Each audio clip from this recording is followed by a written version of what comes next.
From the Pittsburgh Ledger, PL Media, and The Drop, this is a podcast exploring the accountability murders in Pittsburgh. I'm Teddy Barstow, and we're asking, who is no one? The fact is, the Pittsburgh Ledger should be absolutely ashamed of themselves. They should be tried for it. Hello, everyone. Welcome back to the podcast. As you may have noticed, I am still not Julia Paige, but I am still here and will be until we live up to not the promise our higher brass has pushed, not the promise of our show's title, and I recognize and own the shift there. No, I'm talking about the promise we take as journalists, not to persuade, not to influence, but to inform, to add meaning to the conversation, one piece of context at a time. That's our duty. And we're going to work to get back to that. So, with that auspicious beginning, let me lay out the land as we stand today. No spin, no higher-up edicts, no bullshit. Since Aaron Kern's release, there had been neither an attack nor a data drop from no one. Some would say that's a much-needed respite. However, there have been significant developments in the search to identify Richard Roe, or Richard Roe's copycat. That depends on whether you believe Aaron Kern recanting his confession. We're going to get to all of that in a second. But first, we need to spend a minute on Proposition 87, State Senator Noah Kemp's controversial legislation described as, quote, the presumption of reasonable preemptive self-defense act, unquote. Critics of the legislation, which would remove the burden to prove the defendant reasonably believed deadly force was necessary to protect themselves or a third person, have called it a license to kill. Earlier this week, in the wake of activist Donovan Kemp's murder, his brother, controversial Senator Noah Kemp, joined FOC News for a segment on Alanna Paige's show. Now, as we've mentioned before, Alanna Paige also has a connection to this podcast. In addition to being I think this is a fair assessment, journalist who traffics in the sensational, okay? She is also Julia's mother.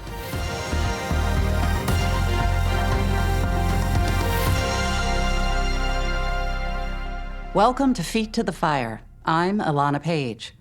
Tonight, the titular feet belong to an individual who is very much the man of the hour, Pennsylvania State Senator Noah Kemp.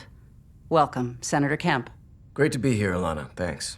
First, before anything else, my condolences to you and your family on the loss of your brother, Donovan. Thank you. It's been a difficult few days. I have no doubt. But I can't help but wonder, and I'm sure the audience is wondering too, why not take a break? Why keep campaigning for Prop 87 so aggressively? Well, frankly, if anything, Donovan's passing has galvanized me. My brother was the target of deeply reckless, so-called reporting from less scrupulous news outfits. But the fact is, the Pittsburgh Ledger should be absolutely ashamed of themselves.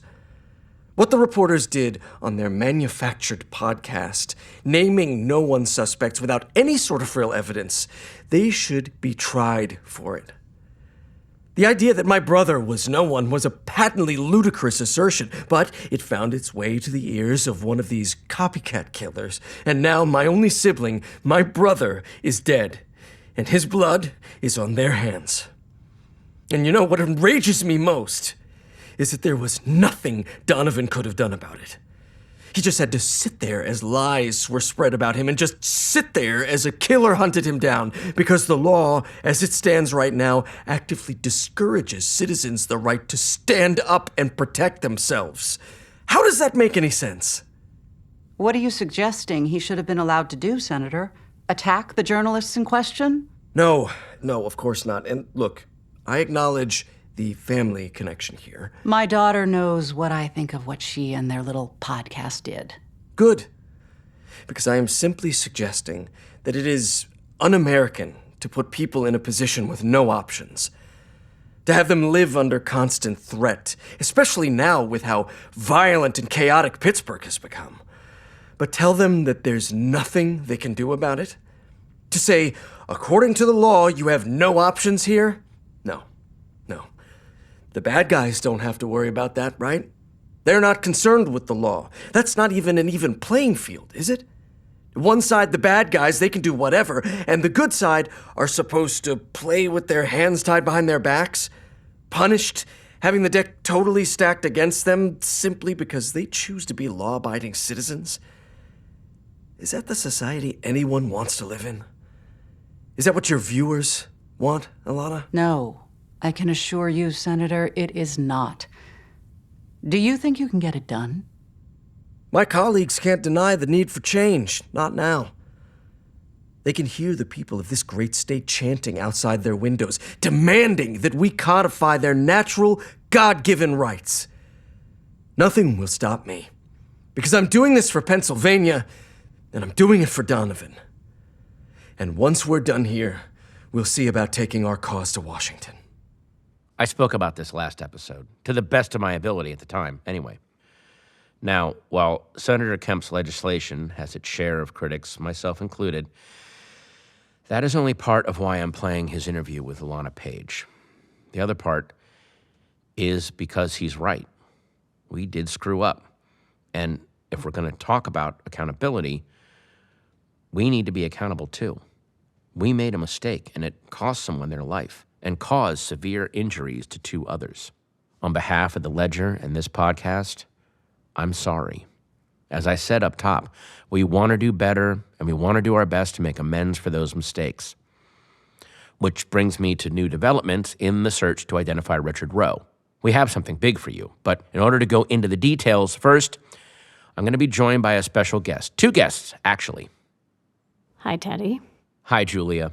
So, I say guest because before coming on today, we spoke about the direction of both this show and what exactly that meaning was that we could bring to the conversation. Do you want to characterize where you think we left things? I do. I will. I don't know if I'm back, to be honest, but I'm not done. That much I know. In my last episode, there are things that went unsaid and other things that should have never been said, and if I left things there, I'm going to start with an apology for standing down instead of standing up for the integrity of not just this show, but also myself. Those 3 names we put out, those 3 victims, our actions made them victims.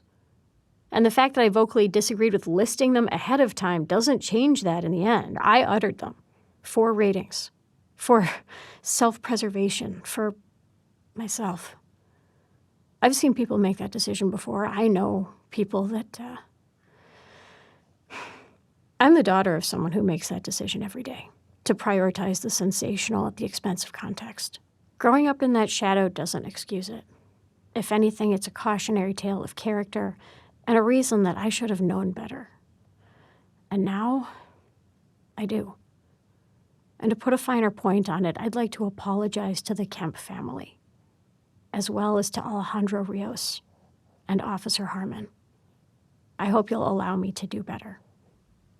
Well spoken. But you're not here as a simple mea culpa.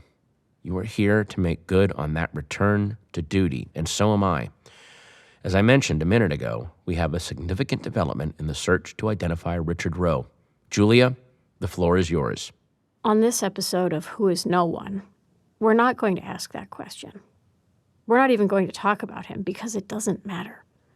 No, today we're going to talk about a man no one's ever heard of, not our listeners, not our editors, not even myself until a few days ago. I want to tell you about Harrison Gill, but in order to do that, I'd like to bring on our second guest, former Pittsburgh Police Assistant Chief, Ben Kern. Hi, Julia. Teddy. Hey, Ben. Welcome back to the podcast. Thanks for having me. We should probably get right into it, yeah? Sure.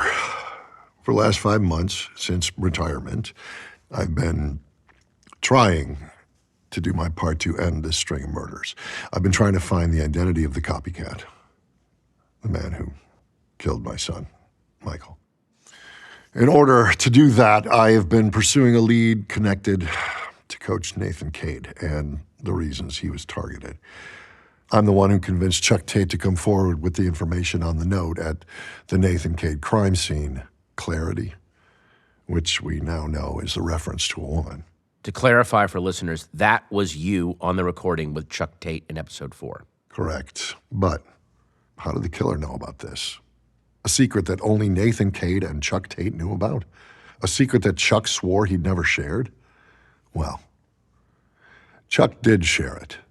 Recently, I came into possession of some privileged information about the ongoing investigation. I was already neck-deep in the letter mailed to Aaron Kern about P3 and Tobias North when Ben and I started working together. And suddenly, we realized that there was an individual associated with both. In episode 4, we told you about the envelope that the Copycat mailed to Aaron Kern, which was intercepted by prison staff and sold to Edge News. Contained in the envelope was an article titled P3's 3 Ps, Pollute, Perjure, Profit. P3, which stands for Pittsburgh Paints and Protectives, is a global paint and coatings manufacturer based in Pittsburgh. The article read, quote, 2 years ago, 700,000 tons of toxic waste was dumped from the New Jersey coast by P3 employees. At that time, P3 spokespeople alleged that these employees were acting of their own accord and against P3 protocol, stating that said employees were fired for their malpractice. P3 executive Tobias North claimed as much under oath during the ensuing court case brought on by a whistleblower. But several P3 workers who wished to remain anonymous, citing fear of retaliation, claimed that the employees were operating under company direction and were paid accordingly to take the blame for P3. Harrison Gill is a former employee of P3, and a cursory search across social media appears to show that he also was a close friend of several of these employees who were allegedly railroaded. 2 of whom, after being burned by Tobias North under oath, took their own lives. In the years since, Harrison Gill has held multiple jobs, several of which have been in the service industry, including regular work as a bartender at Fitzgerald's, a TRU bar frequented by Chuck Tate. And unfortunately, despite the intention to do otherwise, it appears that Chuck did share what happened to Clarity. Now, Fitzgerald is a bar I've spent considerable time at these last 5 months, which is why, earlier this week, I aided law enforcement in an attempt to bring Harrison in for questioning. But after an altercation with officers outside Fitzgerald's, Harrison Gill was able to escape and is currently at large. A manhunt is underway. A search of Harrison's vehicle uncovered a revolver. Ballistics have since confirmed that the gun is the .38 Special revolver used in all prior Richard Roe murders. And in the glove compartment, officers also recovered a mask that is consistent with the one worn by Richard Roe, based on survivor descriptions. I saw it up close when the Copycat tried to kill me. It's the same mask. Why are we telling you all of this on air? Because we need your help to find this man, to stop him before he can hurt anyone else. Now, something I've noticed here as we talk. In all of your references to Gill, you're still clearly referring to him as the Copycat. Yes. I'd be remiss if I didn't ask what you thought of your son recanting his confession. I thought, and I still think, he's lying. Do you still believe that Aaron is the original Richard Roe killer? Yes. So you reject Harrison Gill's claim to be the original Richard Roe? I do. Well, I think we're going to keep this episode a little shorter, considering the timeliness of everything that's going on. We'll have a link in the show notes with a little more about Gill, including a photograph. Authorities advise that if you do see someone who you believe could be the suspect, do not engage. Instead, call the authorities. Ben, Julia, nice work. How's this one feeling? I wouldn't say relief. It's too premature for something like that. But I can say that for the first time in, well, a long time, it doesn't feel like failure. And that's something. I second that. For the Pittsburgh Ledger and The Drop, I'm Teddy Barstow. She's Julia Paige. Stay safe, Pittsburgh.